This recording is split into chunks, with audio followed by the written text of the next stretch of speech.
आनंदपुर गांव के जंगल में पीलू रहती थी। वो एक गरीब चिड़िया थी और घर में ही अचार बनाने का काम करती थी। उसका पति बंटी कबूतर उसकी मदद करता था और बाकी टाइम वो ऑटो चलाता था। दोनों पति पत्नी हनुमान जी की भक्ति करते थे और उन्हें हर दिन लाल फूल और लड्डू भोग में लगाते थे। पीलू हनुमान जी की पूजा करने के बाद एक टोकरी में अचार लेकर बाजार में बेचा करती थी। एक दिन बंटी काम से लौट रहा था, तभी उसका एक्सीडेंट हो जाता है और उसके पैर के साथ साथ उसका ऑटो भी टूट जाता है। देखो पीलू, हमारे घर बहुत बड़ी मुसीबत आ गई है। मेरा ऑटो टूट गया है, मेरा पैर टूट गया है, लेकिन हनुमान जी की भक्ति करना नहीं छोड़नी है हमें। आप सही कह रहे हैं जी। जब हम सुखी थे तब तो अच्छे से भक्ति करते थे। अब थोड़ा दुख आया है तो हनुमान जी से शिकायत नहीं करेंगे, लेकिन हमारे घर का खर्चा मुश्किल से चलता है। अब किराया, दवाई और किराने के खर्चा निकालना मुश्किल हो जाएगा। मुझे तो आपकी बहुत फिक्र है जी। चिंता मत करो, हनुमान जी के आशीर्वाद से मैं ठीक हो जाऊंगा। फिर पीलू बिना आराम किए और तरह के अचार बनाने लगती है और बंटी का ख्याल भी रखती थी। दोनों पति पत्नी अच्छे से हनुमान जी की पूजा किया करते थे। फिर पीलू अचार बेचने जाती थी। एक कालू कौवा पीलू की दुकान के सामने अपनी भी अचार की दुकान लगा लेता है, लेकिन वो महंगा और खराब क्वालिटी का अचार बेचता था। अचार ले लो, अचार आम के, नींबू के, आंवले के, खट्टे मीठे, तीखे अचार। ऐसे ग्राहकों को पीलू बुलाती है। वहाँ पे बबली आती है। आम का अचार कितने कितने का दे रही हो पीलू? बबली सेठानी जी, सिर्फ 50 रुपए की एक बोतल है। मेरे पास तो 12 तरह के अचार है। अरे वाह, अचार से तो बहुत अच्छी खुशबू आ रही है। तो हरी तोती वहाँ आती है। पीलू, ऐसे अचार तो बड़ी बड़ी दुकानों में भी नहीं मिलती है। जी हरी मैडम, मैं इन्हें घर में बनाती हूँ, इसीलिए अच्छी क्वालिटी के तेल और मसाला इस्तेमाल करती हूँ। आप एक बार लेके देखिए, आपके घर में सबको बहुत पसंद आएगा। बहुत बढ़िया पीलू, मुझे आंवले का आधा और मिक्स अचार 1 किलो दे दो। हाँ, मुझे आम और नींबू के 1-1 किलो। इस तरह से पीलू की अचार वहाँ के औरतों को बहुत पसंद आने लगता है और उसकी अब अच्छी कमाई होने लगती है। लेकिन इस बात से कालू बहुत दुखी होता है। कोई भी उसकी दुकान में अचार नहीं खरीदता था। बबली मैडम, एक अचार मेरे यहाँ से भी ले लो। नहीं भैया, आपके अचार से बदबू आ रही है। आपकी दुकान पीलू के सामने नहीं चलेगी, आप कहीं और चले जाओ। कालू गुस्से में आ जाता है। वो सोचता है, मैं अपनी दुकान क्यों हटाऊं? इस पीलू को यहाँ से हटा दूंगा, इसको सबक सिखाना होगा। पीलू के घर में हनुमान जी की बहुत कृपा है। बंटी जी, आज बहुत अच्छी कमाई हुई है। हाँ पीलू, बस कुछ ही दिनों की बात है, मैं भी ठीक हो जाऊंगा तो हम दोनों मिलकर काम करेंगे। और हाँ, अब हनुमान जी के लिए भंडारा करवाएंगे और गरीबों को खाना खिलाएंगे। जी सही कह रहे हैं आप। चलिए हनुमान जी की आरती कर लेते हैं। पीलू और बंटी हनुमान जी की पूजा करते हैं। उन्हें लाल फूल की माला भेंट करते हैं और लड्डू भोग लगाते हैं। लेकिन वो नहीं जानती थी कि कालू कौवा पीलू की अचार बिकने से बहुत परेशान था। इस पीलू के कारण मेरी बहुत बेइज्जती हुई है। मैं इसके अचार को खराब कर दूंगा। रात के समय जब सो रहे थे, तब कालू चुपचाप पीलू के घर में घुस जाता है और देखता है कि दोनों पति पत्नी सो रहे हैं। वो केमिकल का पैकेट लेकर अचार में छिड़कने के लिए जाता है और अचार में केमिकल डाल देता है। इससे बहुत तेज सड़ने की बदबू आने लगती है। पीलू और बंटी जाग जाते हैं। कालू, तुम मेरे घर में कैसे घुस आए? तुम मेरे पूरे अचार को सड़ा दिए हो। कालू, तुम्हें मैं पुलिस में पकड़वा दूंगा। तू वैसे भी टूटा फूटा हुआ है, मैं तुझे और तोड़ दूंगा। फिर तू और तेरी पत्नी भीख मांगना मेरे अचार की दुकान के सामने। मैं तुम्हें कुछ रूखी सूखी रोटियां दे दिया करूंगा भीख में। कालू गुस्से में बंटी और पीलू को मारने के लिए आगे बढ़ता है। तभी वहाँ पर हनुमान जी प्रकट होते हैं और कालू को उठाकर हवा में गोल गोल घुमाने लगते हैं और उसकी अपने गधा से बहुत पिटाई कर देते हैं। कालू बहुत डर जाता है। पीलू और बंटी हाथ जोड़कर खड़े रहते हैं। मुझे माफ कर दो, मुझे माफ कर दो हनुमान जी। तो हनुमान जी कहते हैं, तू मेरे भक्तों से माफी मांग जिनको तू खत्म करने वाला था। मुझे माफ कर दो पीलू, बंटी। फिर हनुमान जी कालू को जंगल के बाहर फेंक देते हैं। हनुमान जी आपकी जय हो। बेटी पीलू, तुम दोनों ने इतनी गरीबी देखी लेकिन मेहनत करने और मेरी भक्ति करना नहीं छोड़े। हर समय मुझे ही याद करते रहे और गरीबों की सहायता करने की सोचते रहे। मैं तुझे आशीर्वाद देता हूँ कि अब से तुम्हारे सब दुख दूर हो जाएंगे। फिर हनुमान जी वहाँ से अंतर्ध्यान हो जाते हैं और कुछ ही दिनों में आसपास के गांव में भी पीलू से अचार खरीदने के लिए लोग आने लगते हैं। मुनाफा बढ़ जाता है। पैसे आने से पीलू अपने पति को बहुत अच्छे से इलाज करवा लेती है और ठीक होने पर वो भी उसके काम में लग जाता है। फिर दोनों पति पत्नी हनुमान जी के लिए भंडारा लगवाते हैं। इस तरह से अब उनकी गरीबी दूर हो जाती है और वो हंसी खुशी रहने लगते हैं। बेलापुर जंगल में इंजीनियरिंग कॉलेज था। उसमें बहुत से स्टूडेंट्स पढ़ते थे। पीलू चिड़िया भी इसी में पढ़ती थी, लेकिन पीलू का मन इंजीनियरिंग में नहीं लगता था। उसको उसकी माँ ने जबरदस्ती इंजीनियरिंग पढ़ने भेज दिया था। कभी कभी तो वो क्लास में ही सो जाती थी। एक दिन पीलू कैंटीन में खाना खा रही थी। उस कैंटीन का मालिक हरिया वहाँ आता है। पीलू, तुमने पिछले 6 महीनों से उधार नहीं चुकाई हो। अब से तुम्हें उधार देना बंद, या तो पैसा या फिर कैंटीन में काम करके पैसा उतरवाओ। तो पीलू कहती है, मेरी मम्मी जो भी पैसे भेजती है हरिया काका, वो तो ऐसे ही खर्च हो जाते हैं। आपका उधार चुकाने का एक ही तरीका है कि मैं यहाँ काम करने लग जाऊँ। तो हरिया कहता है, अरे तुम आजकल के बच्चे भी ना ठीक है, अब से कैंटीन में काम करना शुरू कर दो। पीलू कैंटीन में काम करना शुरू कर देती है और बर्तन साफ करती थी, डस्टिंग करती थी, इडली डोसा भी बनाती थी और तो और दूसरे स्टूडेंट्स को सर्विंग भी करती थी। पीलू को सर्व करता देखकर बाकी के स्टूडेंट्स बहुत मजाक उड़ाते थे। एक दिन सुंदरी कहती है, देखो देखो, पीलू को करने इंजीनियरिंग आई है लेकिन कैंटीन में नौकरी कर रही है। अरे क्या यही करने आई थी पीलू चिड़िया? तो पीलू कहती है, तुम्हें क्या सुंदरी, तुम पढ़ाई कर लो, मुझे तो क्लास में नींद आती है, तो कम से कम मैं यहाँ काम तो कर रही हूँ। इस तरह से जैसे तैसे पीलू इंजीनियरिंग पूरी कर लेती है और घर वापस पहुँच जाती है। उसकी माँ बबली उसको बोली, अरे पीलू, तू कॉलेज क्या 3rd ग्रेड से पास होने के लिए गई थी? इतना पैसा खर्च करके तुझे इंजीनियर बनाई, अब तुझे मैं अपनी भाई की फैक्ट्री में नौकरी लगवा दूंगी। तो पीलू कहती है, नहीं माँ, तुम्हारी जबरदस्ती के कारण मैंने इंजीनियरिंग की है।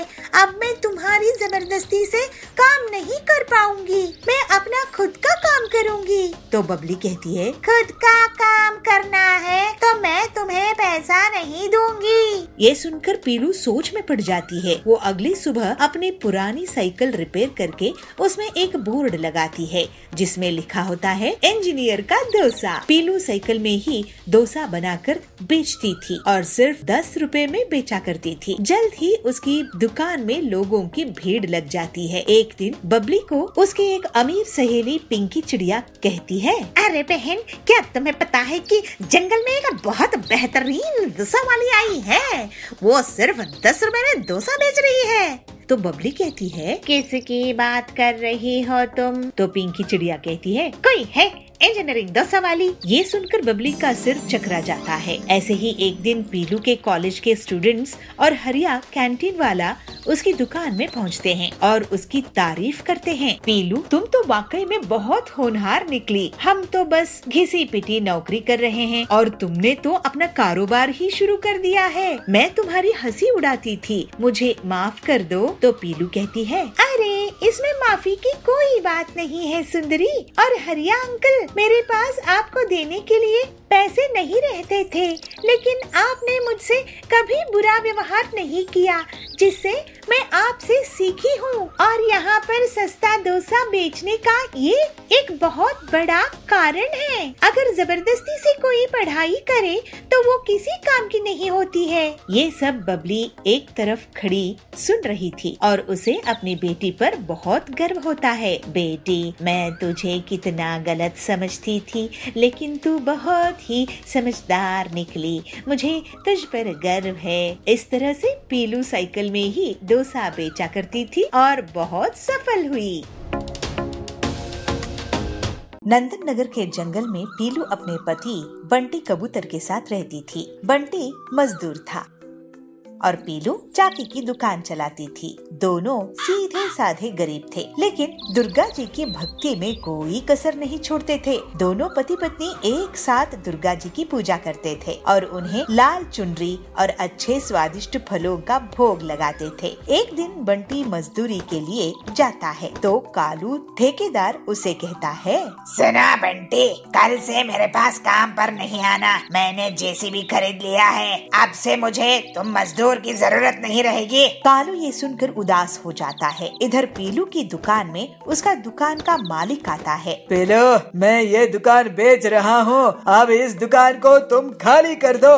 और पीलू की दुकान भी उससे छीन जाती है। बंटी जी, ये हमारे घर में कैसी मुसीबत आ गई है। मेरी दुकान बंद हो गई और आपका काम चला गया है। मुझे तो बहुत डर लग रहा है। पीलू, माँ दुर्गा पर हमें पूरा विश्वास रखना चाहिए। मैं अपने भाई टिल्लू से कुछ रुपए मांग कर लाता हूँ। ठीक है जी, टिल्लू भैया हमारी मदद कर दे तो अच्छा रहेगा। फिर बंटी टिल्लू के पास जाता है और उससे पैसे मांगता है। भैया, मैं आपको पैसे दे देता, लेकिन मेरे पास खुद ही पैसों की कमी है।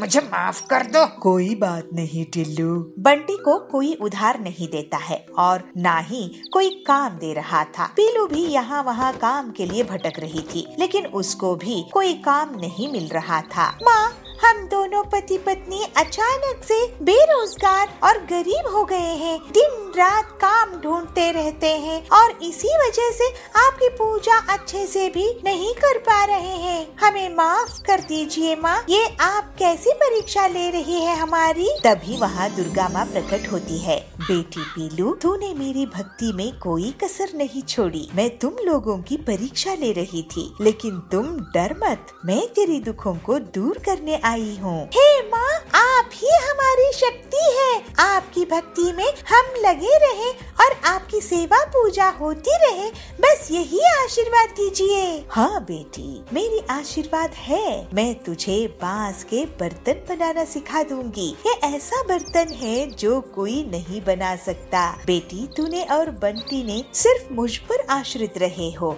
ये उसी की आशीर्वाद है। माँ, आपकी जय हो, जय हो, जय जय हो। दुर्गा जी के आशीर्वाद से पीलू को बांस की बर्तन बनाने की कला आ जाती है। पीलू पूरी बात बंटी को बता देती है। माँ ने तुम्हें आशीर्वाद दी पीलू, इससे बढ़कर क्या हो सकता है। माता रानी की जय हो। फिर दोनों पति पत्नी जंगल जाकर अच्छे अच्छे बांस इकट्ठा करके लाते हैं और माता के आशीर्वाद से पीलू उनसे एक से बढ़कर एक बर्तन बना लेती है। बंटी देखता ही रह जाता है। इस बर्तन में माता रानी दुर्गा जी को हम भोग लगाएंगे, उसके बाद ही हम अपनी बांस की बर्तन की दुकान खोलेंगे। पीलू बंटी दुर्गा जी को भोग लगाकर अपने घर के बाहर बर्तन बेचने लगते हैं। पीलू, तुमने तो बहुत ही नायाब बांस के बर्तन बेच रही हो, कहाँ से लाई हो इन्हें? ये बर्तन मैं माँ दुर्गा जी के आशीर्वाद से मैं खुद बनाई हूँ। तुम खुद से बनाई हो? मैं तो तुम्हारी फैन हो गई हूँ। माता रानी की जय हो।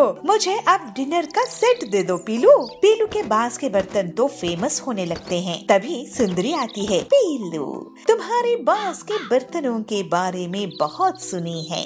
ये तो बहुत सुंदर है और सस्ते भी है। मुझे भी कुछ सेट पीस दिखाओ। पीलू अब बहुत अच्छे से मुनाफा कमाने लगती है। अब दोनों पति पत्नी माता रानी की बहुत अच्छे से पूजा अर्चना और सेवा करते हैं और प्रसाद गरीबों में बांट देते थे। दोनों बहुत मेहनत और पूरी ईमानदारी से बांस के बर्तन बनाने और बेचने का काम करते थे और फिर माता रानी की सेवा पूजा करते हुए दोनों हंसी खुशी रहने लगते हैं। नागपुर नाम के जंगल में 3 चोर थे, जाबाज, कालू और टिल्लू। ये बहुत शातिर चोर थे और जंगल के सेठ लोगों के यहाँ से बोरिया भर कर पैसे चुराते थे। लेकिन उनसे भी इंटेलिजेंट इंस्पेक्टर पीलू उन्हें पकड़ लेती है और उनकी पिटाई कर देती है। जेल से छूटने के बाद वो तीनों एक जगह मिलते हैं। जाबाज कहता है, दोस्तों, ये इंस्पेक्टर पीलू बहुत ही खतरनाक है। वो बहुत एडवांस तरीके से काम करती है और हम जैसे चोर की अच्छे से कुटाई भी कर देती है। तो कालू कहता है, अब हमें भी थोड़ा टेक्निकली एडवांस होना पड़ेगा। तो टिल्लू बोलता है, मेरा एक दोस्त है जो उड़ने वाला कैमरा चलाता है। हम पीलू के सामने ही चोरी कर लेंगे और उसके हाथ भी नहीं लगेंगे। तो जाबाज कहता है, बहुत अच्छा टिल्लू, अपने दोस्त को बुलाओ। फिर टिल्लू का दोस्त आकर उन्हें उड़ने वाला कैमरा ऑपरेट करना सिखा देता है। फिर तीनों घर में डाका डालते हैं और ड्रोन में बांधकर उसे दूसरे तरफ भेज देते थे। पुलिस के सिर के ऊपर से ड्रोन से चोरी हो जाती थी और पुलिस कुछ नहीं कर पाती थी। ऐसा बहुत दिनों तक चलता रहा। पीलू सोच में पड़ जाती है कि वो तीनों चोरों को सड़क में ही देख रही है, लेकिन चोरियां लगातार हो रहे हैं। मुझे तो अभी अभी इन तीनों पर ही चोरी का शक है। जरूर ये चोरियां कर रहे हैं, लेकिन कैसे? मुझे इन पर जमीन के साथ साथ आसमान में भी नजर रखनी होगी। फिर एक बार जब कड़क सेठ के घर चोरी होती है और पीलू उसके घर की तरफ जाती रहती है, तो वो आसमान की तरफ भी देखती है और उसे एक उड़ने वाला कैमरा दिखाई देता है। अब मैं इन शातिर चोरों को सबक सिखाऊंगी। अपने कांस्टेबल के साथ पीलू एक प्लान बनाती है। मैं जैसा कहती हूँ वैसा ही करना।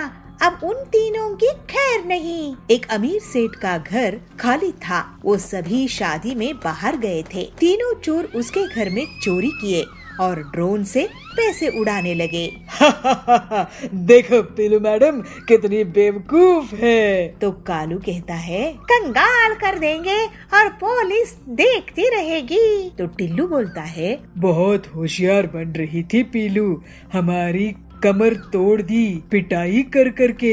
ड्रोन हवा में उड़ रहा था। तभी वहाँ पर पीलू और उसके 2 और कांस्टेबल पतंग में उड़कर उस ड्रोन को गिरा देते हैं। ये देखकर जाबाज, टिल्लू और कालू चौंक जाते हैं। अब मैं तुम तीनों पर मुसीबत बनकर गिरूंगी, ऐसे पीलू कहती है। फिर पीलू उस लूट के पैकेट को उन तीनों पर फेंक देती है और वो जैसे ही उसे कैच करते हैं, पीलू और उसके कांस्टेबल उन्हें पकड़ लेते हैं। लो, पकड़े गए ना। आखिर नकल में भी अकल चाहिए, जो मेरे पास तुमसे ज्यादा है। इस तरह से पीलू उन चोरों से जंगल को निजात दिलाती है। बेलापुर गांव के जंगल में एक गरीब चिड़िया पीलू रहती थी। वो घर में ही कांच की चूड़ियां बनाया करती थी और एक टोकरी में उन्हें ले जाकर बाजार में बेचा करती थी। पीलू लक्ष्मी जी की बिना स्वार्थ के भक्ति किया करती थी। उसका पति बंटी कबूतर प्लम्बर था और नल फिटिंग और रिपेयरिंग का काम करता था। एक दिन बंटी काम से लौट रहा था, तभी उसका एक्सीडेंट हो जाता है और उसका पैर टूट जाता है। भले ही हमारी घर बहुत बड़ी मुसीबत आ गई है, लेकिन माँ लक्ष्मी जी की बहुत कृपा है कि आपकी जान बच गई है। इतने दुख में भी तुम्हारे मन में लक्ष्मी जी के प्रति कितनी श्रद्धा है पीलू। लेकिन ये भी तो सच है ना कि हमारे घर का खर्चा बड़ी मुश्किल से चलता था। अब तो मेरी इस हालत के कारण घर का किराया, दवाई और किराने के खर्चा कैसे निकलेगा? मुझे तो बहुत चिंता हो रही है। काश मैं जल्दी से ठीक हो जाता पीलू।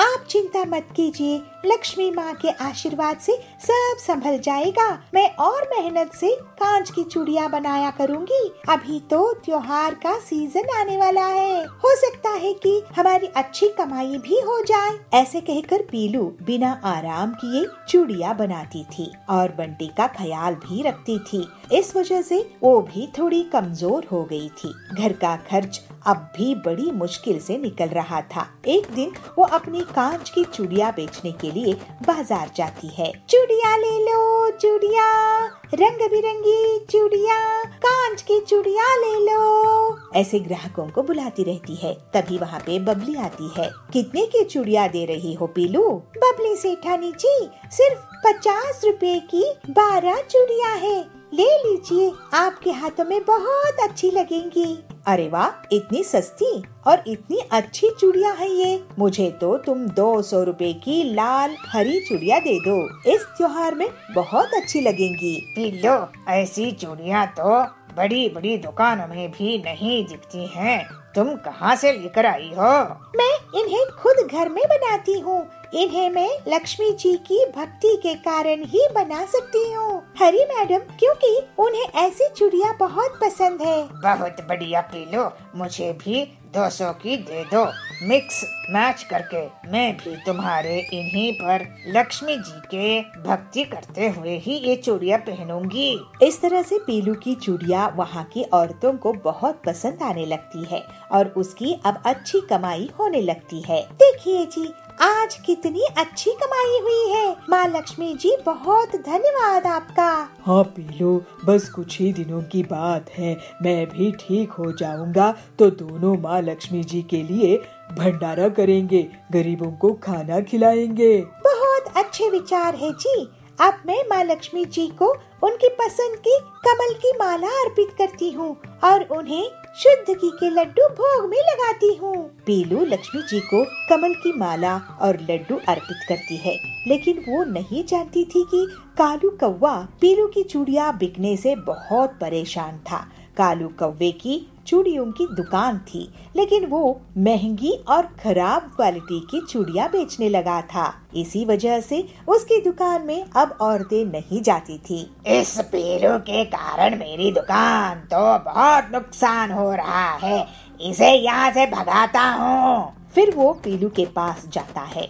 ए पीलू, तू अब से यहाँ अपनी दुकान नहीं लगाएगी, यहाँ से भाग जा, नहीं तो मुझसे बुरा कोई नहीं होगा। लेकिन कालू भैया, मैं गरीब टोकरी में चूड़ियाँ बेचने वाली हूँ, इससे आपको क्या नुकसान हो रहा है? तेरे आने के बाद से मेरी दुकान में ग्राहक नहीं आ रहे हैं, यहाँ से भाग जा। तो वहाँ पे बबली पहुँचती है। आप पीलू को ऐसे नहीं भगा सकते कालू जी, हम आपकी दुकान से इसलिए चूड़ियाँ नहीं खरीदते हैं क्योंकि वो खराब क्वालिटी की महंगी है। आप पीलू को तंग मत करो और ये जोर जबरदस्ती बंद करो। कालू भीड़ इकट्ठा होता देखकर वहाँ से भाग जाता है। फिर वो घर जाकर सोचता है और रात में पीलू के घर की तरफ एक हथौड़ा लेकर जाता है। पीलू की पूरी कांच की चूड़ियों को मैं तोड़ कर रख दूंगा, बल्कि मैं तो उसके टूटे फूटे पत्तों को भी 1-2 हाथ मार दूंगा, जिससे वो और टूट फूट जाएं। कालू चुपचाप पीलू के घर में घुस जाता है और देखता है कि दोनों पति पत्नी सो रहे हैं। वो हथौड़े से चूड़ियों को तोड़ने लगता है। कांच के फूटने की आवाज सुनकर पीलू और बंटी जग जाते हैं। कालू, तुम मेरे घर में कैसे घुस गए? तुमने मेरी सारी चूड़ियाँ तोड़ दी। कालू, तुम्हें मैं पुलिस के हवाले कर दूंगा। अरे जा, तू मेरा क्या बिगाड़ेगा, मैं तुझे तोड़ दूंगा।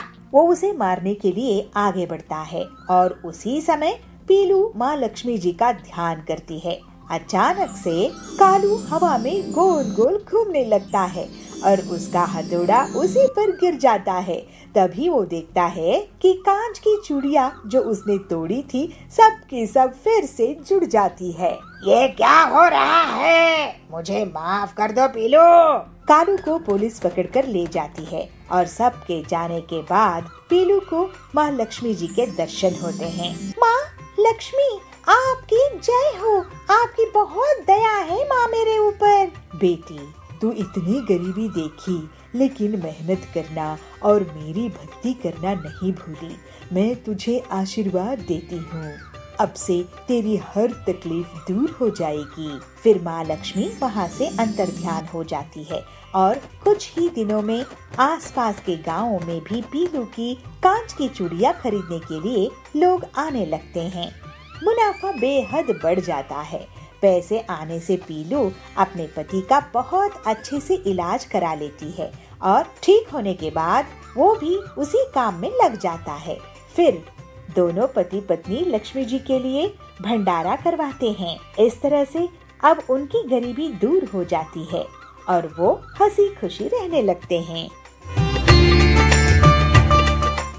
एक गांव के जंगल में पीलू और बबलू बहुत प्यार से रहते थे। एक दिन पीलू अपने पति से कहती है, सुनिए जी, आज फिल्म चलते हैं। आपको वैसे भी छुट्टियां नहीं मिलती है, आज मिली है तो हम घूम कर भी आएंगे। तो बबलू कहता है, ठीक है, अपनी बाइक में चलेंगे, तुम तैयार हो जाओ। फिर दोनों पति पत्नी बाइक में सवार होकर फिल्म देखने के लिए चले जाते हैं। जो वो दोनों फिल्म देखकर लौट रहे थे, उनका एक ट्रक से एक्सीडेंट हो जाता है और दोनों सड़क के किनारे गिर जाते हैं। आप ठीक हो बबलू जी? हाँ पीलू, तुम ठीक हो ना? वो तो गनीमत है कि हमारी जान बच गई। तभी हरिया बोलता है, चलो बबलू की बाइक की टायर को ट्रक के नीचे से निकालते हैं। बबलू की बाइक पूरी तरह से टूट गई थी। फिर वो लोग एक ट्रैक्टर की मदद से टूटी हुई बाइक को अपने घर लेकर जाते हैं। मेरी इतनी मेहनत से कमाई हुई बाइक ऐसे ही टूट गई। अब पता नहीं ऑफिस कैसे जाना होगा और इस नुकसान की भरपाई कैसे होगी। मेरे पास कुछ पैसे जमा है, आप चिंता मत करो। अगले दिन बबलू न्यूज़पेपर में कोई खबर देखता है कि गांव में मोटरसाइकिल की रेस होने वाली है। काश मेरे पास मेरी बाइक होती तो मैं इस रेस में भाग लेता और जीत के पैसे कमाता। आप दुखी मत होइए, मेरे ख्याल से आप अपने मैकेनिक दोस्त हरिया से मिलो और उससे अपनी बाइक ठीक करवाओ। मुझे पक्का यकीन है कि आप बाइक ठीक करवा ही लोगे और रेस जीत भी जाओगे। ये ठीक कह रही हो पीलू। फिर बबलू हरिया के पास जाता है। हरिया मेरे दोस्त, मेरी बाइक को ऐसा रिपेयर कर कि मैं गांव में होने वाली रेस जीत जाऊं। मुझे कुछ जुगाड़ करना पड़ेगा। फिर हरिया आसपास देखता है और एक ट्रैक्टर के टायर को बाइक में फिट कर देता है। एक पुरानी कार से उसका इंजन निकालता है और बाइक में लगा देता है। ये देखकर बबलू बहुत हैरान हो जाता है। अब इस बाइक को चालू करके देखो बबलू। जब बबलू बाइक ऑन करता है तो वो शेर की तरह गुर्राता है। वाह हरिया, तूने तो मेरी बाइक ऐसी तूफानी रिपेयर की है। रेस जीतने के बाद पार्टी देना बबलू। फिर बबलू घर आता है। बबलू जी, आपकी बाइक तो बहुत ही सुंदर दिख रही है, इसको कोई ट्रक अब गिरा नहीं सकती। पूरे गांव में बबलू की बाइक को लोग आश्चर्य से देख रहे थे और बबलू रेस में भाग लेता है। रेस के दिन सभी इकट्ठा होते हैं। बबलू मजा लेने के लिए पहले धीरे धीरे बाइक चला रहा था, लेकिन फिर वो सबको मात देते हुए तूफानी स्पीड से आगे निकल गया और रेस जीत गया। रेस जीतने पर उसे 1 लाख का इनाम मिला और बबलू पीलू से कहता है, पीलू, ये तुम्हारे साथ देने के कारण ही हो पाया है।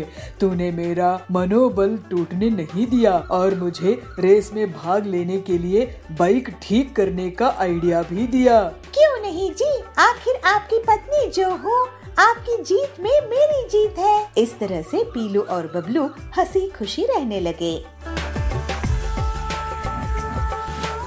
भागलपुर नाम के एक छोटे से गांव के जंगल में पीलू चिड़िया एक छोटी सी पिज्जा बनाने की दुकान चलाती थी। वो बहुत मेहनत करके अच्छी क्वालिटी की ब्रेड बनाया करती थी और उसी से पिज्जा बनाती थी। पीलू पिज्जा में ताज़ी चीज और ताज़ी सब्जियां भी डाला करती थी। पिज्जा बेचकर अपना घर का खर्च चलाया करती थी। उसके हाथ की ताज़ा ब्रेड और उसका बना पिज्जा लोगों को बहुत पसंद आता था, जिसकी वजह से उसके यहाँ हमेशा भीड़ लगी रहती थी। सभी पीलू की बहुत तारीफ करते थे। उसकी दुकान के सामने कालू कौवे का भी बेकरी की दुकान थी। वो पीलू से बहुत जलता था और एक दिन उसने अपनी दुकान में एक इंटरनेशनल ब्रांड का रेडीमेड पिज्जा बेचना शुरू कर दिया। कालू की दुकान अब बड़ी हो गई थी, जिससे पीलू की दुकान में अब लोग कम आने लगे। पीलू को घाटा होने लगा। हे भगवान, कितनी मुश्किल से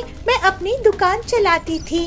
घर में पिज्जा ब्रेड बनाती थी, घर में चीज बनाती थी और सब्जियां उगाकर पिज्जा में डालती थी। अब मेरा क्या होगा?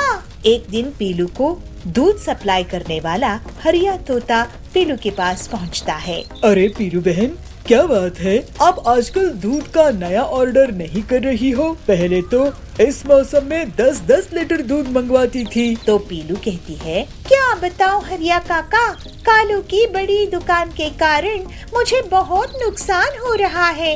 मैं तो अपनी पिज्जा की दुकान बंद करने की सोच रही हूँ, कहीं और जाकर शहर में नौकरी कर लूंगी। तो हरिया कहता है, अरे ऐसी बातें मत करो बहन, कोई हमें कंपटीशन देगा तो हमें भी उसे कंपटीशन देना ही होगा। ऐसे हार मत मानो, ऐसे तो बहुत बार जिंदगी में परेशानियाँ आएंगी और तुम हार मानकर कहाँ भागोगी। तो पीलू कहती है, आप ठीक कह रहे हैं काका, लेकिन आप तो अच्छे से जानते हैं कि मैं कालू का सामना नहीं कर सकती।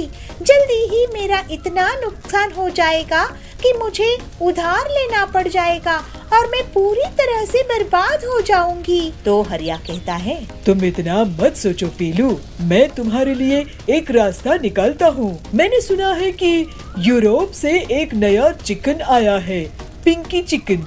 पिंकी चिकन से बनी हुई चीजें दिखने में पूरी तरह से पिंक होती है और उसमें जरूरी विटामिन्स मिनरल्स भी होते हैं। अगर तुम उसका पिज्जा बनाओ तो मैं तुम्हें कम दाम में वो ला दूंगा और तुम उससे मुनाफा कमाना। पीलू तैयार हो गई और फिर हरिया उसको पिंकी चिकन लाकर देता है। यूरोप से आई पिंकी चिकन से पीलू शाम में पिज्जा टॉपिंग बनाती है। पीलू उसको हरिया को खिलाकर उससे पूछती है, हरिया काका, ये पिंक पिज्जा है, तुम जरा इन्हें टेस्ट करके तो बताओ कि ये कैसे बने हैं। तो हरिया कहता है, वाह बहन, ये तो लाजवाब पिंक पिज्जा है, मैंने तो ऐसे कभी नहीं खाया। और फिर पीलू अपनी दुकान में पिंक पिज्जा बेचने लगी। उनकी दुकान में लोगों की भीड़ इकट्ठा हो गई और जल्दी ही पूरे पिंक पिज्जा बिक गए।